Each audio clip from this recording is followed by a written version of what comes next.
કે દેહના ગુરુ તો બધાય છે. આપણે દરેકને જન્મ થયો ને ત્યારથી કેટલાય ગુરુ છે, પણ જ્યારે મનના ગુરુ મળશે ત્યારે મેળ પડશે. એટલે કીધું કે નિરાંત સદગુરુ મન ના મળે તો પલમો કરે ભવ પારો. ભવનો પાર આવી જાય, પણ જો મનના ગુરુ મળે તો આ તનના ગુરુથી મેળ પડે એવો છે. એટલે અમારે મોહનરામ મહારાજે મનના ગુરુ કર્યા હતા. આ તનના ગુરુથી કોઈ મેળ પડે એવો છે?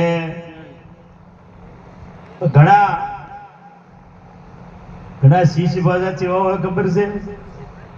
મારા રોમજી પટેલ જેવા હોય.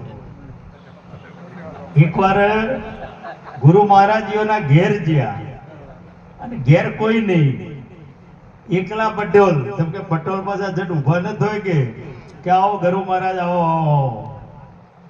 પાછા અમારે ગુરુ મહારાજે ચાના પાછા એવાયા એટલે કીધું કે ચેલા કે ચા બનાય ચા. અરે કે બાપુ કોઈ નથી ઘરમાં, શું બનાવું? કે ખોડે નથી ને ચાય નથી ને કે દૂધે નથી, કે બાપુ શું બનાવું? ગુરુ મહારાજે કીધું કે હોય તો બધાય બનાવે, પણ ન બનાવે એ રહ્યો એ ચેલો, એ શિષ્ય. આ તો ભાઈ ઉપડ્યા ઘરમાં જઈ અને તપેલી થોડી વાર ખકડાઈને પાયમાં ચાલુ કર્યો અને ઉપર ડીશ ઢોકી અને કપ નીચે લઈને આયા કે લો ગુરુ મહારાજ પીઓ. ગુરુ મહારાજ ના આગળ મૂકી અને ગુરુ મહારાજે જોયું કે ચેલા આમાં તો કોઈ નથી, કે બાપુ તો કોઈ ન હોય પી જાય એ કરું, હોય તો બધાય પીએ. પણ આ હવાની વાત નથી, આ ચાની વાત છે. આ ચા પીવામાં ના આવે, પીવામાં આવે કોક બીજું. એટલે ગુરુ ને શિષ્ય બે આવા સમજણા હોવા જોઈએ. ગુરુ મહારાજે કીધું કે ચેલા ચા માટે કોઈની વસ્તુની જરૂર પડતી. ચેલો સમજી ગયો અને પછી ગુરુ મહારાજને ઈશારો કર્યો કે બાપુ તો ન હોય પી જાય એનું નામ ગુરુ. એ પીવાની વસ્તુ શું છે ને એ આ ગુરુ મહારાજ પાસે ખબર પડે. અને ચા શું છે? એ ચા એ પીવામાં ના આવે, ચા પીવામાં આવે ના. આ ગુરુ મહારાજ એ સમજાવે પીવામાં આવે શું છે. એટલે પછી કહ્યું કે અમૃત મળ્યો પણ અમર થયો નહીં, પીવાની જુગતી ન જાણી. કો તો ઘટમાં ગયું નહીં અને કો તો પીવામાં આવ્યું. ગુરુ મહારાજે તો અમૃત આપ્યું છે. અમૃત પીએ અમર થઈ જાય, પણ આ તો એને પીવામાં જ બીજું આવ્યું છે. આ તેઓ સુધી મેળ પડે એવો છે? જો સુધી અમૃત મળશે નહીં મળે ત્યાં સુધી કદાચ ગમે એટલા ભજન ગો, કદી સત્સંગ કરો, કદી આખી સભાન ડોલાવો.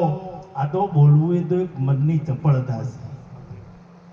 ભજન તો તમે કશું ના કરો પણ તમારું વર્તન કિયા લાગે આ ભગત છે, દિનેશભાઈ ભગત છે. એમને કહેવું ન પડે, કદાચ વાણી ન કોઈ સત્સંગ ન કરે તોય જગતને ખબર પડે કે ખરેખર ભગત છે. અમારા હરિનાથ મહારાજ હતા, કેટલું સુંદર ભજન કરી ગયા. અત્યારે બધા યાદ કરે છે ને. એમને કોઈ આડંબર નહીં, કોઈ દેખાવ કરવાનો નહીં, કશું એમ નિર્મળ એમ. હા, આવા મહાપુરુષોની રહેણી બોલે. શું બોલે? એમની રહેણી બોલે. જેવી કહેણી હોય એવી રહેણી હોય. આ તો અત્યારે હું વાત કરું હારી પછી દોયડાય કરું જઈને ઓઠે નાન તેન લોકોને બીજો પાસે દોયડાય કરાવો. આ ભક્તિ થોડી છે. આ તો ભક્તિ એટલે સત્ય વાત છે, સત્ય જ કેવું. એક તો સત્ય સાંભળવું કઠિન છે. સત્યવાણી સાંભળવી બધા ના સાંભળી શકે. તમે સાચું કહો તો ઘરવાળા ન મોને તો વન તો ટેવ પડી છે પટેલ ને. તો સત્ય સાંભળવું, સત્ય બોલવું અને સત્ય વર્તવું, આ ત્રણ ભેગું થાય તાળો મેળ પડે. એક હશે તારજે મેળ પડવાનો. વાણી હોય એવું વર્તન હોવું જોઈએ. કહેણી મિશ્રી ખાંડ હે રહેણી તાતા લો. કેવું તો મેઠી ખોટ જેવું છે. બોલી તો બે વોટ ભેગા થઈ જાય, પણ એ રીતે રહેણી આપવી કે કહેણી રીજાવે લોકને કહેણી રીજાવે લોકને અને રહેણી રીજાવે રામ. રામ રહેણીમાં છે, કહેણીમાં છે. એટલે રામ 14 વર્ષ વનમાં ગયા, એની રહેણી હતી, એટલે અત્યારે આપણે યાદ કરીએ છીએ.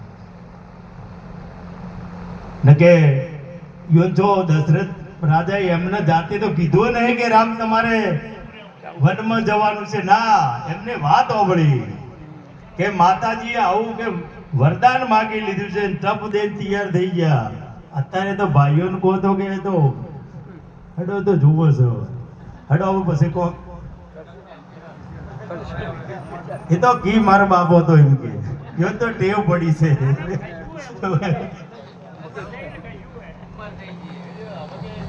હો એ તો હવે તો બોલે ઉંમર થઈ ગઈ, એટલે હવે મારે કોઈ વધારે બોલવું નથી. મારે એવું ઉંમર થઈ જાય એટલે પૂજન લાવો.